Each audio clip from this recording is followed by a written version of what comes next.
मुख्यमंत्री युवा कार्य प्रशिक्षण योजनेमध्ये आतापर्यंत सर्व विद्यार्थ्यांनी निवेदन दिले होते, परंतु आतापर्यंत कोणत्याही न्यूजपेपरमध्ये प्रॉपर जे निवेदन देत आहेत त्याबद्दलची अपडेट देण्यात आलेली नव्हती।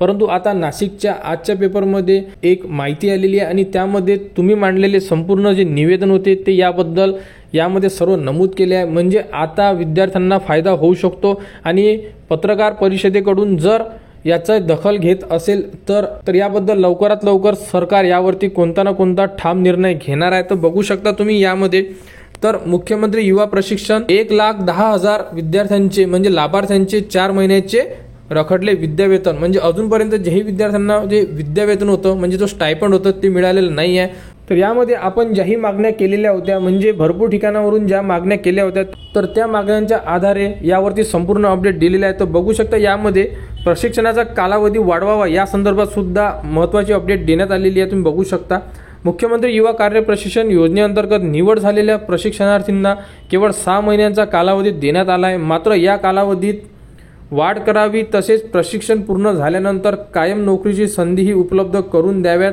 अशी मागणी या युवकाकडून केली जात आहे। तर बघू शकता यामध्ये सुद्धा ज्या मागण्या तुम्ही केलेल्या आहे त्याच मागण्या यामध्ये सुद्धा सांगण्यात आलेल्या आहेत। तर यावरती आता सरकार निर्णय घेऊ शकतो आणि विद्यार्थ्यांचे जे स्टायपंड रखडलेले होते म्हणजे अजून मिळालेले नव्हते तर बघू शकता मागील 2 दिवसापासून सर्वच उमेदवारांचे पैसे येण्यास सुरुवात झाली आहे। परंतु यासाठी संबंधित उमेदवार आणि संबंधित आस्थापनांनी ऑनलाईन पोर्टलवर अटेंडन्स मार्क्स कॉलममध्ये टिक करायचे आहे, त्यांची सीट अपलोड करायचे, त्यानुसार पैसे खात्यात वर्ग होत आहे अशाबद्दल सहाय्यक आयुक्त कौशल्य विकास रोजगार व उद्योजकता नाशिक यांच्याकडून सांगण्यात आलेलं आहे। तर अशा प्रकारे अपडेट आता न्यूजपेपरमध्ये सुद्धा आलेली आहे। तर यावरती आता सरकार लवकरात लवकर निर्णय घेईल।